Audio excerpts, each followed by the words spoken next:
to Around the Bases, the pop culture and sports podcast with your host, Charlie Seymour. and I'm Tim Sternberg, and we are just on the edge of a Survivor finale. And just a heads up to all of you out there will be spoilers ahead. If you have not seen the Survivor finale, what are you doing? There will be spoilers. I do want to take a moment real quick before we get into Survivor, a little personal message, and say a very happy birthday to my wife, Erica, who is celebrating her birthday on Thursday. If you're listening to this on the 23rd, happy birthday, Erica. Hey, happy birthday. It's going to be a great day. Dude, well, first of all, like I was ahead of you a little bit, and I was like, OMG. I think you get why I said OMG, right? I do. I didn't understand. expect it. I was like, wow. And so, okay, we'll start. Before getting into any votes, the first thing I would just want to know is, for you, now that you hadn't seen the last bunch of seasons and you're returning, how did you feel about I know I explained to you that it gets down to the final four instead of three, and then they have it. How did you think the setup and that all went to start? I think it adds a new twist to the show. I think it's interesting. I will say, we had a discussion I don't even know. This is episode 16, by the way. Congratulations, buddy. But we had a discussion many episodes ago about the idea that added fire competition is a way for the player to potentially showcase themselves to the Another jury. resume booster. You said that, and when watching it, I'm like, I get what I had that your thought in my head. Now you see why. Dude, I mean, yeah, I could see it. And honestly, it makes it more interesting to me. There's a lot of strategy that's involved, kind of similar to the last had a household for Big Brother. You know how that last has had a household decides who goes with them to the final two. Mm-hmm. It's a little similar in that there's strategy involved in who you're going to pick to sit next to you and who you're going to pair to do fire. And there's pluses and minuses to that decision. If you're going to pair up two very strong players, you're giving them potentially a huge line item, like you said, on that resume.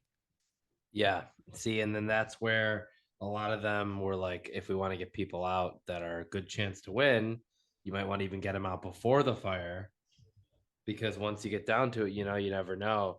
So now here's where I think my namesake slightly lost it, where I think that Liz was so bad at making fire that the way I would have looked at it is, if you can't beat her in fire, you don't deserve to win. Secondly, if it's going to be that close and every vote counts, I really think that last decision was the difference maker. I agree with you. You saw to the editing leading up to the fire moment, right?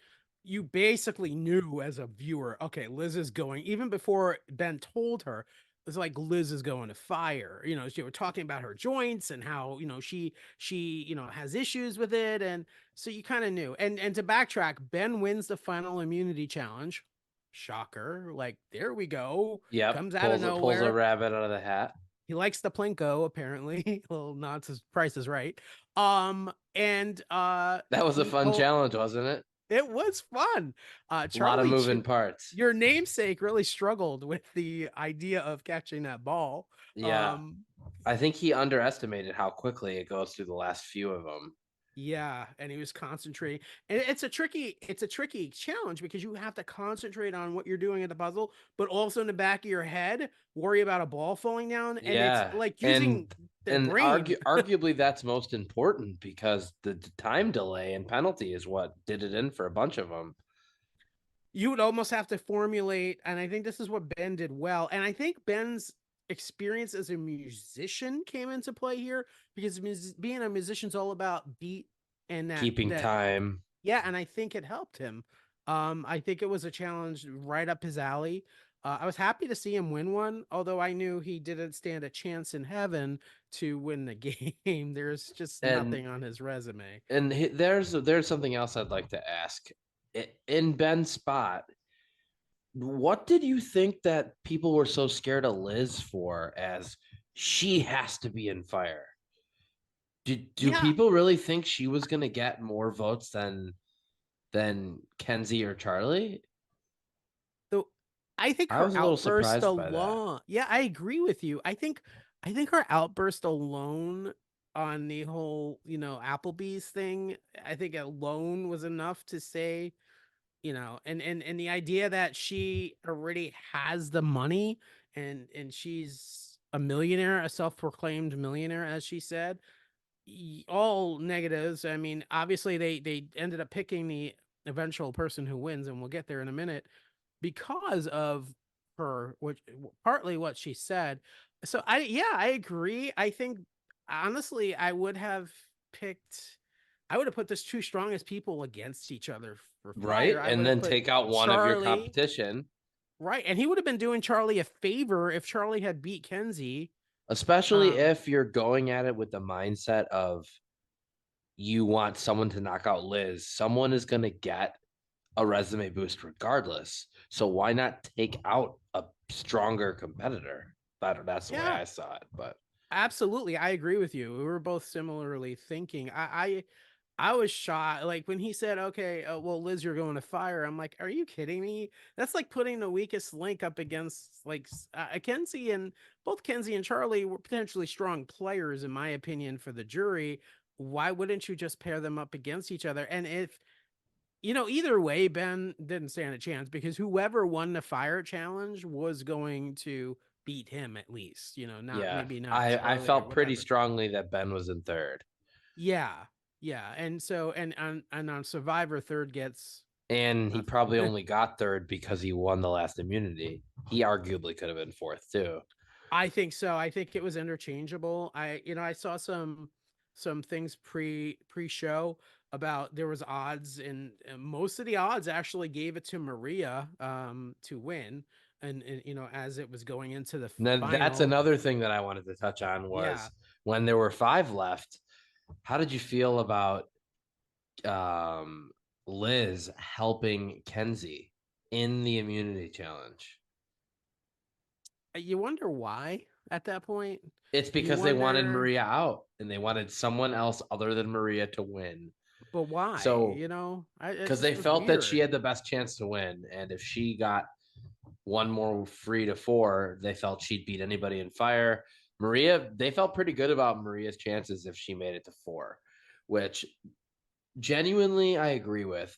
Another thing I read though that is the logic behind it actually makes a lot of sense to me, but then the end result doesn't. So everyone is afraid of Maria and they think Maria's got the best chance to win, right? So they vote out Maria.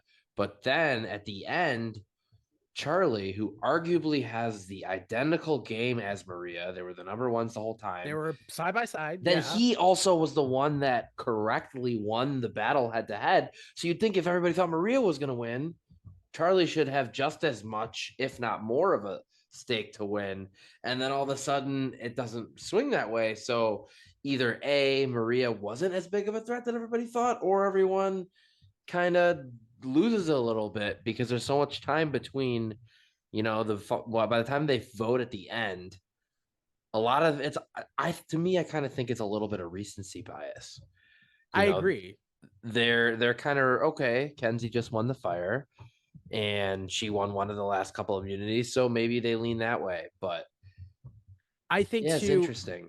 I think what helped Kenzie to win, and mind you, I'm going to say this straight up. I think Kenzie is deserving to win. I'm not upset about Oh the way yeah, it worked out. this isn't Kenzie, one of the seasons where only one person had a case to win. Kenzie or Charlie would have been fine by me, For in my sure. opinion. It just, if it only would have been genuinely shocking if it was Ben.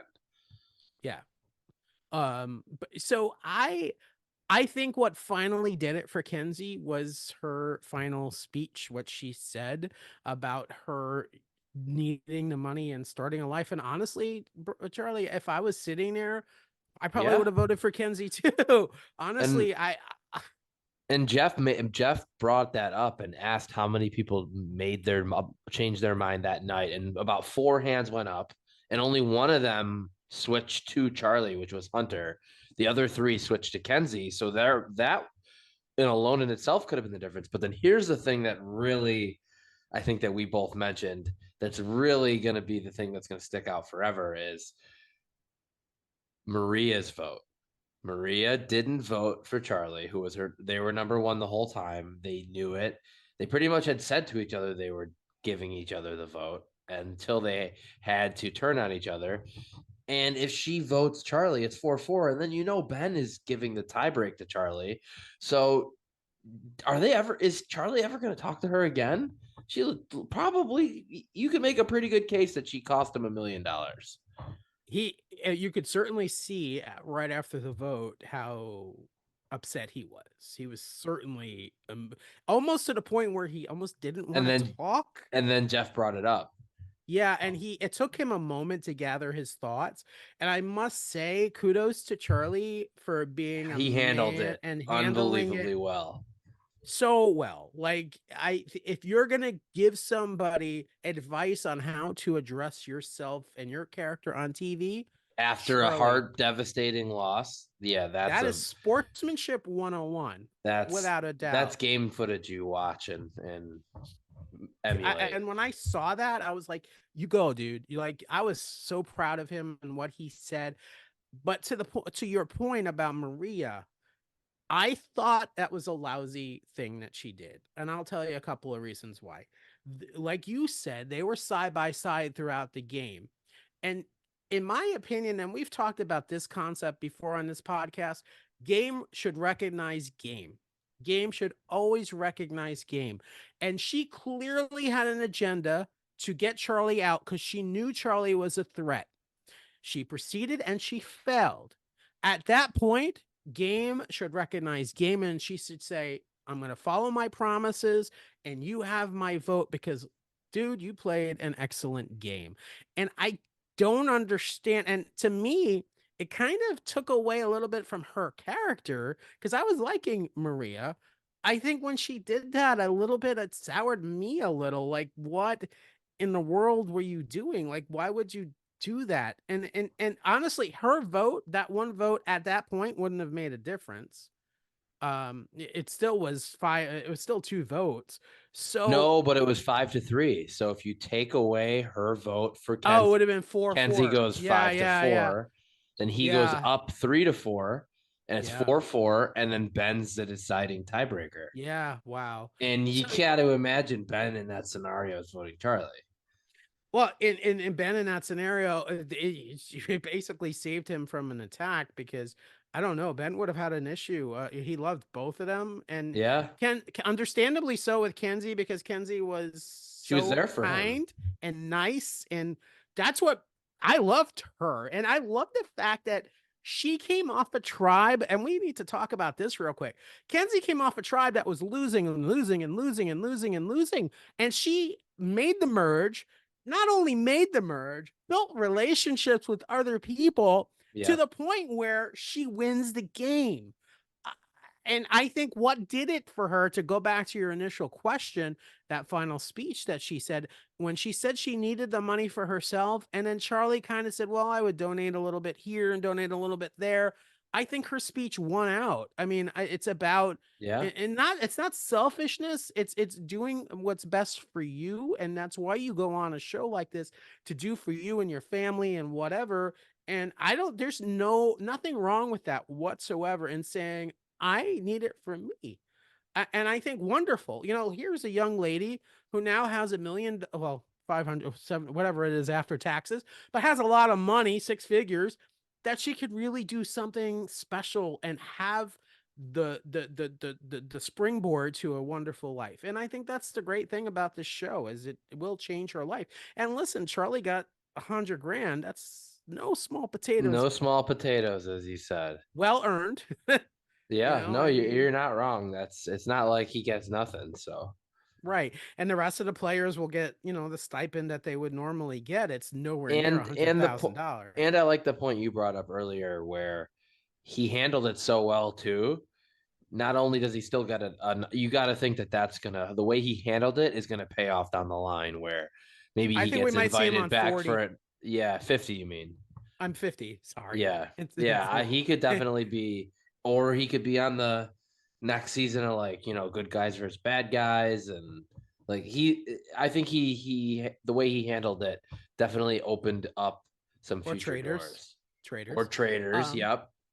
I honestly think out of the cast for this season, the three that have the most chance, I think, of being on 50 would be Kenzie, Charlie, and Maria. I think those are kind of the ones that you might see coming out. You're forgetting one, I think too. Oh, Hunter. Well, Sorry. also I think another one, Oh, who? Q.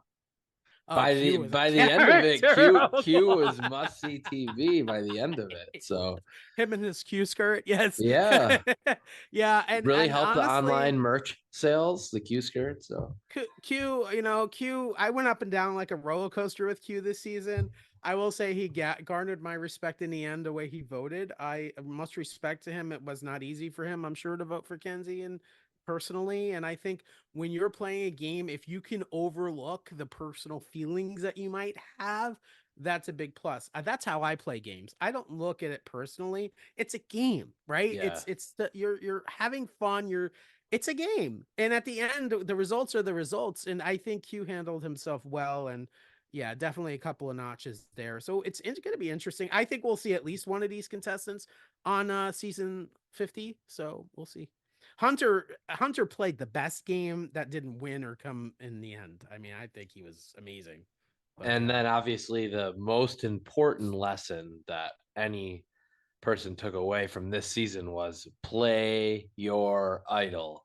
oh, you see that segment that Jeff did with all the He talked about the how about it broke a record and Oh ah my man, god. Oh my god. And so what are your thoughts on Survivor 40 several? That's 40 several. 40 several. They got him to say Chalinsky. it a couple times, but then when he was introducing it, I thought He for said sure 47. he said seven. Yeah, I thought he'd say several, but um the preview looked interesting. What's interesting is they probably just filmed that stuff like 2 3 weeks ago and they just Oh put it yeah, together real quick because yeah. that's filming or filmed already. They might be filming 48 now, but that filmed like very recently. It looks like an interesting cast. It's hard to gather from a little clip of what that's going to be like, but I like the diversity. I like it. We'll see how it works out. I think that's always makes an interesting game when you have people from different walks of life and different life experiences playing. I think that's what's great about these shows is to see how that mix works. And this season didn't disappoint at all. I thought it was fantastic. And Thank you you for getting brought, me back of into course, it. of course. And you brought up something where I don't know if you don't have to get into it if you don't want to, but it's a potential spoiler where you said someone found some sort of Easter eggs that kind of Yes. gave away Kenzie winning. Now, my follow up to that was that wouldn't also already have an Easter egg in the 47 clip, right? You're No, talking I didn't more see of it. So I'll say it. And it's interesting because I saw what I happened was I saw someone post a TikTok a couple of days ago and said that in most seasons there's been Easter eggs, and in this season they've kind of changed it up a little bit, but they were able to tell. And in the opening credits for this season's Survivor, right before or after they show Kenzie's picture, there's a gold Survivor logo, and it's the only gold logo that shows up in the entire opening sequence. And interesting. that That's they what said the that was the rumored one. tell. Yeah. Interesting. So So if you go back previous and look, ones before it would do the same, or there were similar Easter eggs. So they go back. The Easter egg in the past, before I guess production caught on, was when they did the first meet at the mat. They had the three groups, and they would talk to one person in each group, and inevitably, in almost every season for like 5 seasons or something, one of those three people ended up being the winner of the season. oh, interesting. So there are things that kind of, and you and I talked, and if I didn't have a time constraint tomorrow, I would have inserted the clip into this podcast. But in the first podcast we talked about this season of Survivor, I talked about Jeff Probst having a podcast and Saying talking it was a about this being, musical season. and You he hinted called it. I was like, oh, Ben and But Charlie are going to then, be in the but then, neither, final. but then neither of them won. Neither of So, them won, but so still, it's like a I mean, partial Easter egg. partial Easter egg. They But got second yeah, and third. They're on the podium. They just on didn't the get gold. podium. That's right. That's right. Hey, they still got a medal. Yes, At least Charlie did.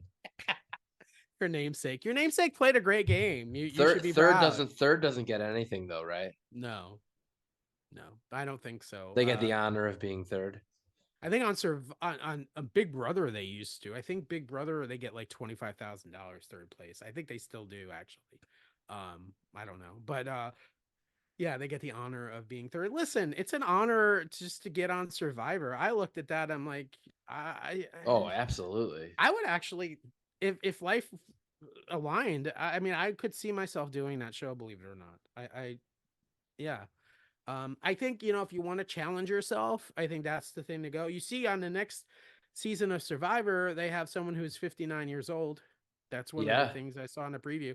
I'm like, you go, sis. I was And like, that's that awesome. line of "I'm 59 and I just whooped you." That was You, good. yeah, yeah. So we'll see how that works. We'll have to wait until September, but we do have some good shows coming up. We have Big Brother that's premiering. We have there's a new show on Fox called The 1% Club, hosted by Patton Oswald. We'll get into that further, but Amazon Prime, I believe, is dropping the first episode tonight at 3 a.m. or tomorrow. So that'll be interesting to Oh, see. I'm trying to preview that's it. also an Amazon Prime one, huh? No, that's actually a Fox show, but Amazon Prime is going to drop the first episode as a Oh, so like yeah, cross marketing for each other, I guess or so. Yeah, interesting. yeah. So that should be good. How long do you know how long that'll be available for? I do not. I know that show was taped sometime last year in Los Angeles, which was interesting to me. They went back to LA because they've been taping overseas and whatnot. But I think it'll be What's it the looks premise behind interesting. that one? I think there are, I'm not 100%, but I think there are like survey questions and you have to guess who the 1% of the people guessed or something. I'm not sure. There is a large audience of contestants. Sound Interesting. familiar? Okay.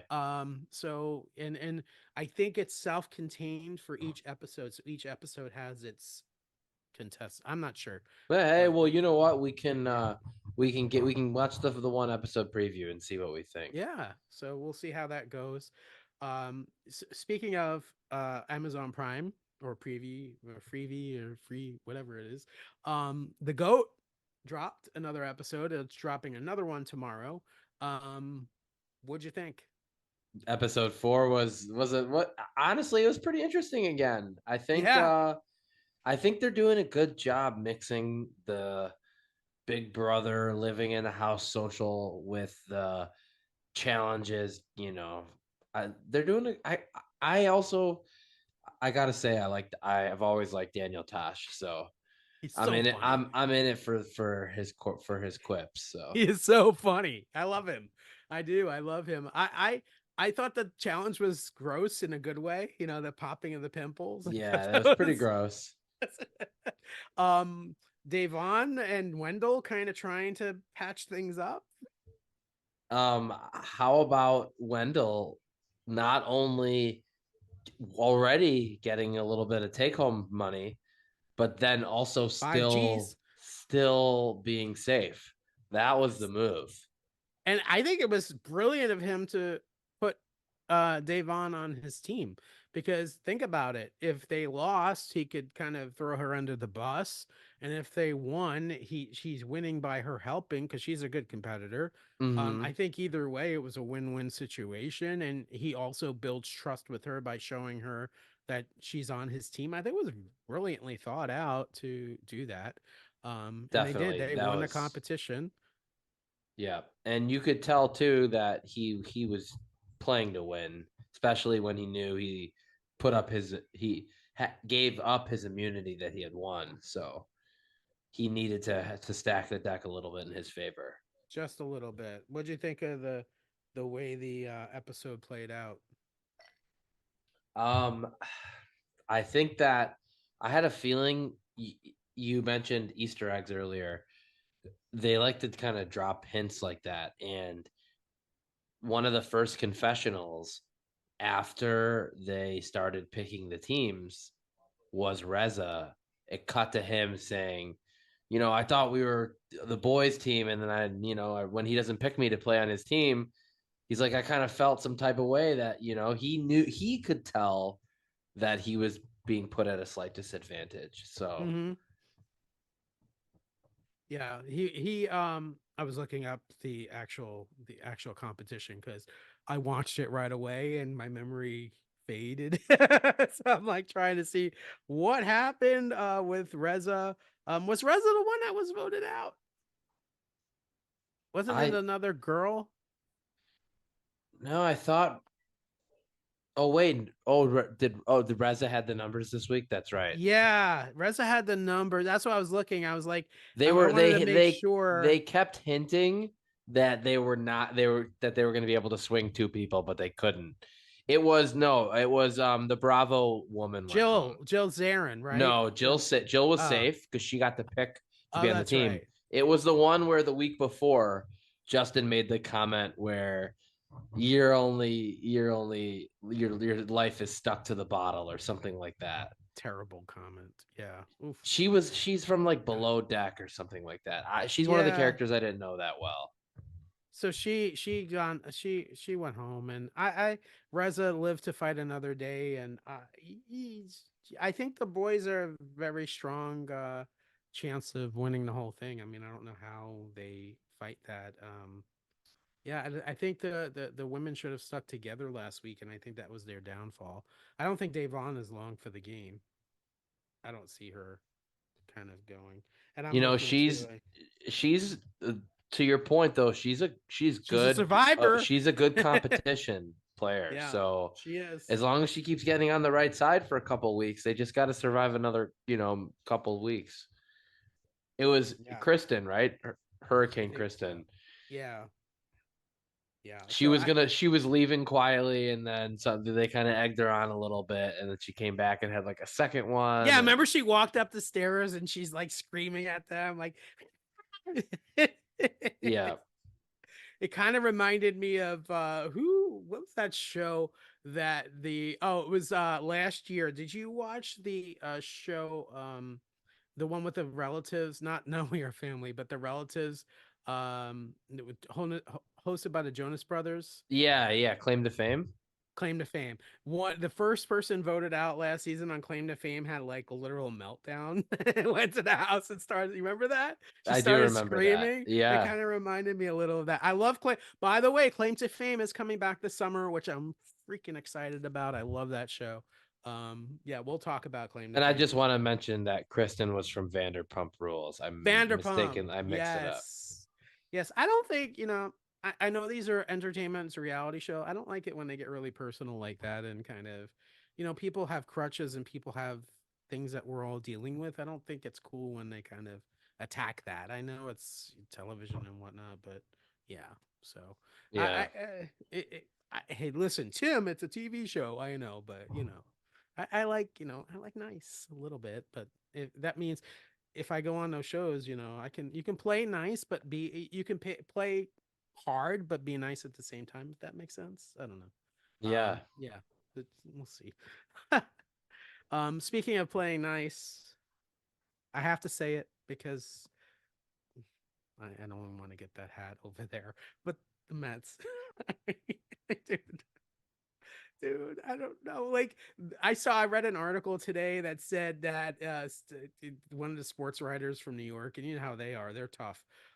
Said that Steve Cohen has to be very, or the president of the baseball operations has to be very Stearns. Stearns has to be very close to blowing up the team basically and getting rid of the players.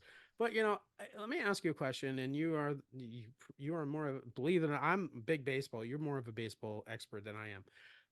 What benefit does that really do? Like, so you have legitimately some star players, you have some that are maybe not gelling, but what benefit is it to just get rid of everybody? Like, I understand the trade potential and the money and whatnot, but what does that really do? Because you're basically starting from scratch, right?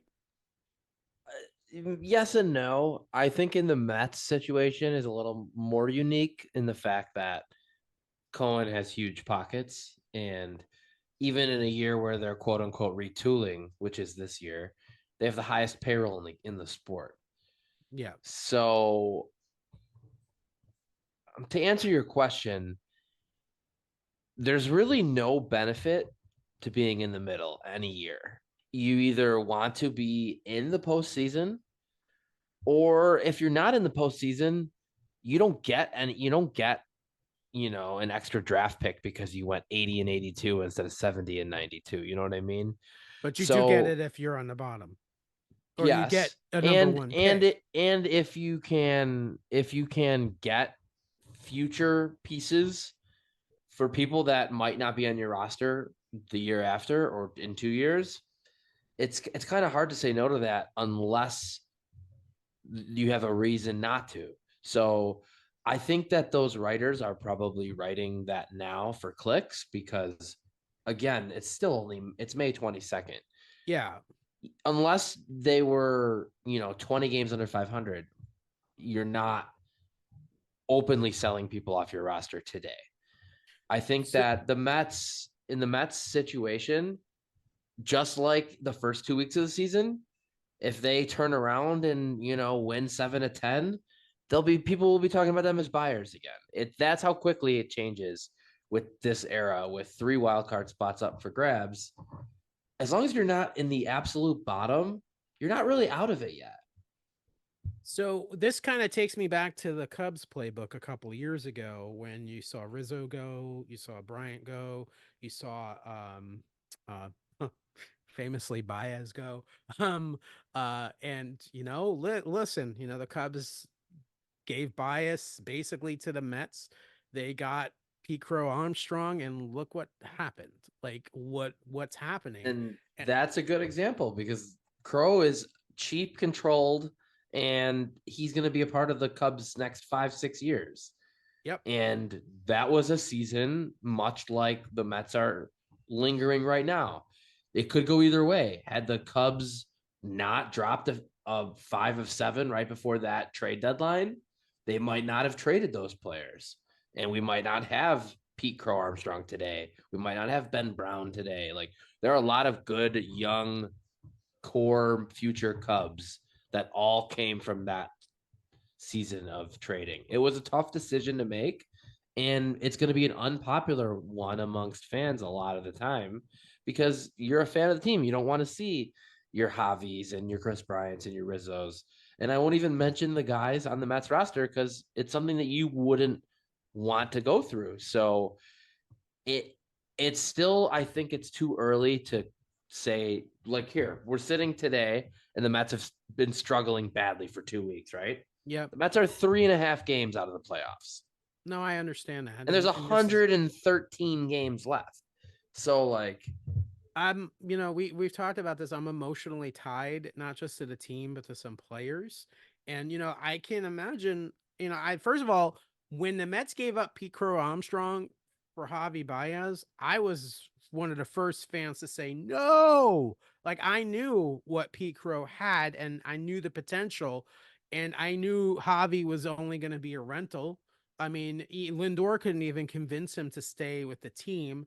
I just, which blessing in disguise. blessing in disguise. Absolutely. Javi Baez was a big, I You mean, he was, get Pete Crow was traded already sunk costs. At least they didn't sink another 6 years into him because and the I don't Tigers think, are regretting that hard. and I don't want to speak for your fan base or you or any Cubs fan, but I don't think they were emotionally as attached to Javi as they were to Rizzo, Chris Bryant and Anthony Rizzo. I think that hurts a bit because they were such a core to just the fandom, like the way they interacted with you guys. I even saw it as an outsider, as a Met fan, like Brizzo. Brizzo, Anthony, Brian, and Rizzo, the two pals that can't. I mean, and It, when they traded them, it was sad when I saw Chris Bryant in that dugout, saying goodbye. Like I was literally in Chicago at the time at the National Baseball Card Convention when that happened, and I felt for him. Like I was crying. I was upset, and I can't imagine how you felt. Well, don't worry. There was also a plenty enough big of Javi Colt in Oh, there Chicago. is. So there's Well, a I will big. say, and I don't want wish him bad on anything, but Bryant hasn't really done anything for the Rockies, to be honest Yeah, with you. Anthony he's Rizzo, though, for the Yankees is another yeah, story. yeah. Um, They've all had ups and downs, but Javi has been just statistically one of the worst hitters in the game. Bryant's been yeah, hurt a lot, but when he's been healthy, he's at put up at least decent such a numbers. nice dude. I like him. I've always liked him as a baseball player. I kind of at the time I was hoping the Mets would sign him, and we were not in that But here's position. a this season's a good example right now. Who would you say right now is this year's, let's say, Pete Crow Armstrong in terms of a Mets prospect that you're very high on that absolutely positively you do not want to see go anywhere? It's going to surprise you. I'll Is it say. Acuna's cousin? Well, Louis Angel, or I don't know how exactly, but Acuna is high up there. And I know we have a catcher already, but Kevin Parada is extremely high on my list, very high on my list. And yeah, I like that kid. Although I don't see So how we can keep him away so from the. there's two guys where let's just say 2 weeks from now, the Mets do win 7 out of 10 or Also, Drew 10 out of Gilbert too. I'm very high on also. so at only 3.5 out, theoretically, with Sanga coming back, they could be like, hey, we're in it. They Yeah. could end up trading for a rental player. So like that's the spot where what for the best long-term outlook of your franchise, do you want to be in the middle there and trade away some more prospects to sneak in to maybe get into that last No, wild I card? definitely don't want us trading prospects. Definitely So not. that's where it's tough to kind of be in the middle. So, and here's the thing. This is where I get emotional. I'm starting to believe that Pete Alonso will not be a Met next year. It's just something that I feel, and I have mixed emotions about it.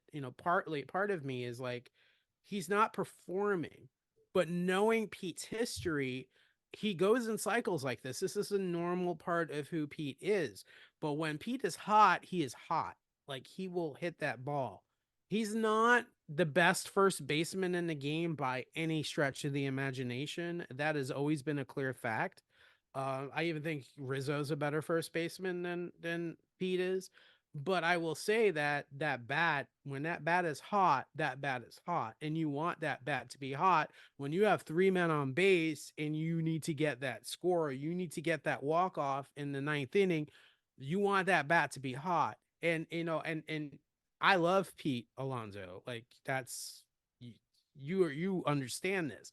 So it'll be hard. It'll be hard. I understand. Listen, when I hear these reports that they offered him X amount of dollars in the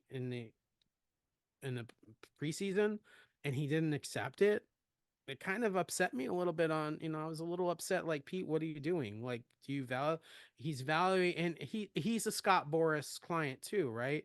So Yep. it's that overvalue, and you see what that did for all those players last season. Some of them, I don't even think all of them have been signed yet. Um, and look at Michael Conforto a couple of years ago with the Mets. He was injured, but he couldn't get re-signed once that was done. He was out for the whole season. So it's yeah. I mean, So there's a that brings it gamble. full circle right there. So what in your estimation is the best look? Like if you think today Pete Alonso is gonna leave as a free agent, do you just let him walk for nothing or do you try to get something for him? I mean, That's and you those are can the always situations that are hard that sometimes the smart decision might not be the most liked one. you're right, and and the Mets do have options next postseason. But they haven't really struck me as being strong negotiators or getting people that they need. The last three postseasons have been atrocious, especially this last one has not been good. And in this last one had Stearns at the helm for the first time, and I was not impressed. Although we were told that we are in a season where we're just kind of refocusing and whatnot. but the choices are, yeah, you let Pete walk and maybe hope to re-sign him next year. That is a possibility, or that is never a fun part. Or you also have Juan Soto, who is already living in New York with the Yankees up, and he's already said in the past how he actually wanted to be a Met. He likes playing in the National League. He likes the Mets. I believe his brother is in the system too. So, what do you do? And how do you look at that? And Pete and Juan were both rookies in 2019, so they both kind of have. Or no, Juan was 18. Well, they have both have similar tracks, and who is the better of the two? They play different positions, so that's that. But when Juan That's Soto was on, he was much better than Pete. I mean, so I'll say that. that's Yeah. exactly where I think the Mets are in a really unique situation where Right. they have arguably one of the most sought after rentals this offseason because let's face it, even struggling sitting today, Alonso hit his 11th homer already. So Yeah. he's struggling his way to another 40 homers. Yeah. So he's going to get hot. So you could get a pretty good haul possibly for him, and then turn around and replace him with Soto, who is probably is better. He's the better Yeah. hitter. So you get prospects, you get Soto. Like it's Plus, they have options at first base. They have Vientos. They have Parada. Could probably catchers usually can be first baseman. They have options, right? yeah. So it's not like they. So that's a spot where it's almost like I it's just. tough to it's I feel your pain there because I'm. It's a fan in You me. you You know this. I feel it, especially with knowing all you got to do is get into I mean, last year you have the Rangers Diamondbacks wild card World Series. So Yeah. if you can get in, you would probably still want to do that. And look at the champions now, the Rangers. It's amazing how that happens. They call it the World Series hangover, right? Yeah. It's yeah, oof. They've had a run of bad luck though. Their pitching is like, look, they had DeGrom, they had Scherzer. Goodbye, good luck to you with that. And that was a plus, getting rid of those pitchers because look what happened with Texas. And they're two So and a half out of a playoff spot today. That's why everyone's up for grabs. yeah. That's nothing. There's still Uh, 110 to 115 games left. so yeah, So, we shall see. We're a month out from Chicago. That'll be fun, and I can't wait to see the Cubs beat the Mets at Wrigley. That'll be fun. here's a good benchmark. The Mets, as of today, are 3.5 back from the final postseason spot. Let's see where they are 1 month from today. All right, yeah. We Because when we gather in Chicago, we will because see. 1 month from today will give them another month of evaluating. By then you're starting to get into the okay, we're about the halfway, a little further. The trade deadline's in 4 weeks. If they're within striking distance and you're going to get someone like Senga added to the rotation, which is better than any trade you can make, assuming he's healthy, Go all Spark. all they have to do is be in striking range, really. So we'll see. We'll And if they see. fall out of it, they've got some interesting trade pieces, that's for sure. You know who's going to be another sought after piece on your team is JD Martinez. He's a Yeah, rental. JD. Yep. All he's going to cost is half a season of already a pretty reasonable salary. So he could bring in a couple nice prospects. So Mets That would be Mets are in good. an And interesting spot where they get hot, they can be a team trading for a we need small some piece. pitching. We need pitching. Yeah. We need pitching. And that's always been an issue. And I think that's an Quintana issue pitched in a well lot of today. teams.